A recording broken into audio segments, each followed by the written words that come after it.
Imagine being able to spec the ultimate 8-bit microcomputer, using all the best bits that were available in the early 80s.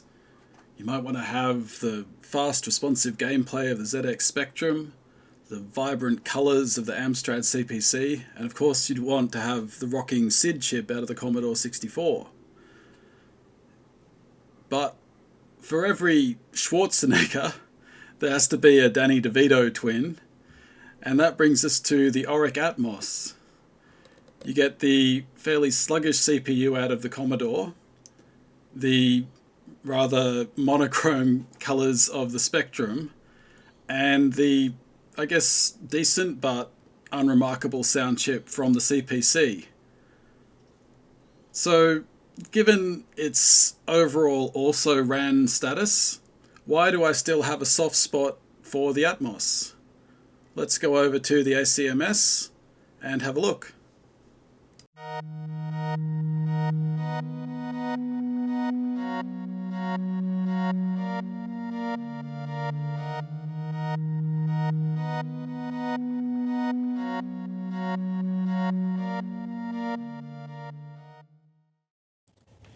Okay, here we are at the Australian Computer Museum in Sydney, and I'm taking a look at the Oric Atmos.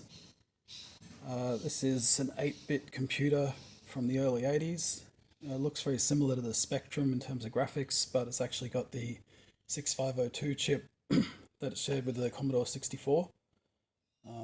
This one is working fairly well. It's got a little device on it called the Oric Erebus that can load files from an SD card, so that's very useful. The keyboard is not in the best state, so only a couple of these numbers are working, but most of the letters work and the arrows, so let's have a look at some software. So you can see here lists all the things, and this is quite interesting. Someone did a port of Stormlord, which I think was an Amiga game. You'd not expect to see it on this machine, but here it is. There we go, and that's a very impressive title screen for the Oric. And just got to keep hammering space because it doesn't always work. There we go.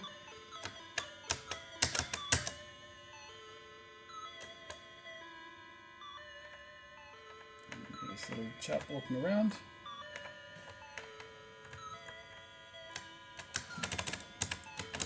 Occasionally I can get him to shoot out some kind of bullet or something. Let's see what we can do with this spider here.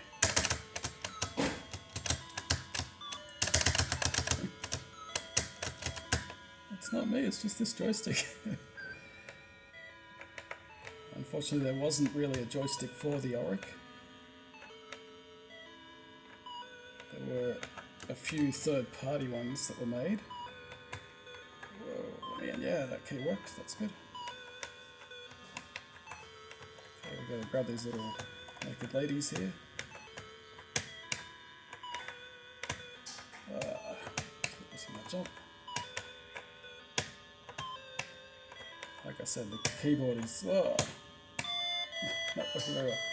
The music is actually really good for this system.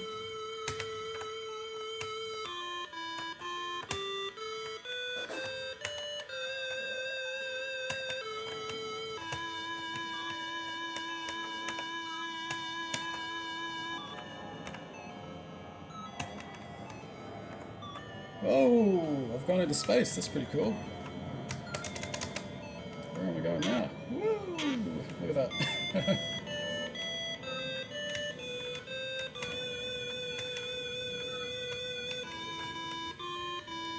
Go and pick up our friend here.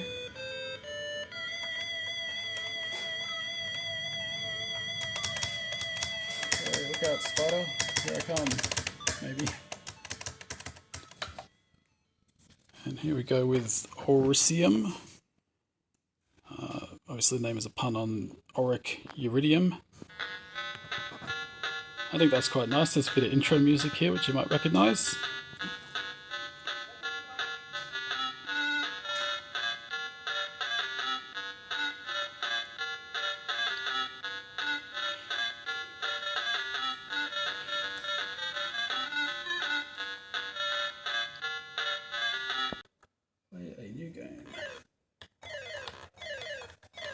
So you can see here, very similar to the Spectrum, where you've got kind of 2 colours per tile there. And I can go back and have another go.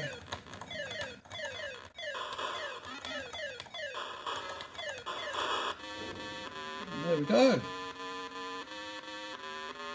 Impressive ship destruction sequence there.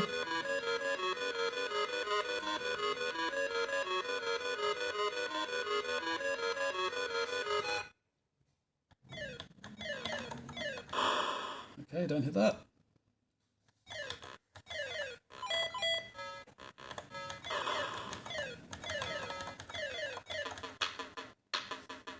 Oh, lucky. Got all the switches before I hit that barrier.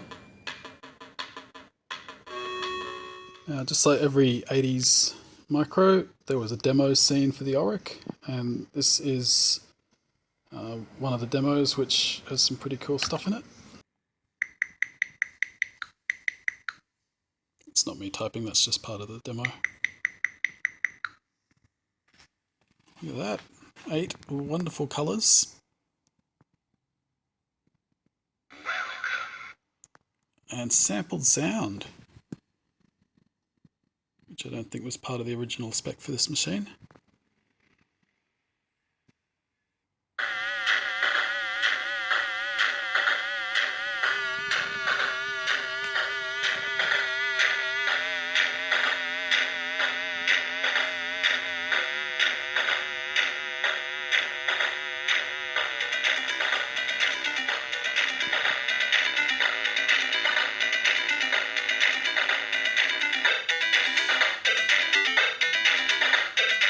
Here's something interesting. Turns out there was actually a disk drive for the Oric, listed as the micro disc here. This was unfortunately not a 3.5-inch disc. This was a 3-inch disc, shared with things like the Amstrad and the Spectrum computers. So not quite so easy to get it to talk to anything else. But I absolutely love the styling on this. You can see it's got that same black and red design. Very nice sort of chunky thing there. And interestingly, it looks like the ribbon cable that goes to the expansion port of the computer has another expansion port on it, which I guess implies that you could sort of daisy chain things onto this computer. Okay, this one is more of a demo than a game. It's a music player, just to give you an idea of what they can get out of the Oric sound chip.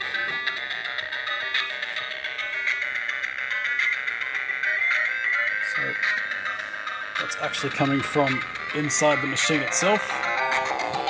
As you can see, there's a little speaker at the bottom there. It's kind of cool.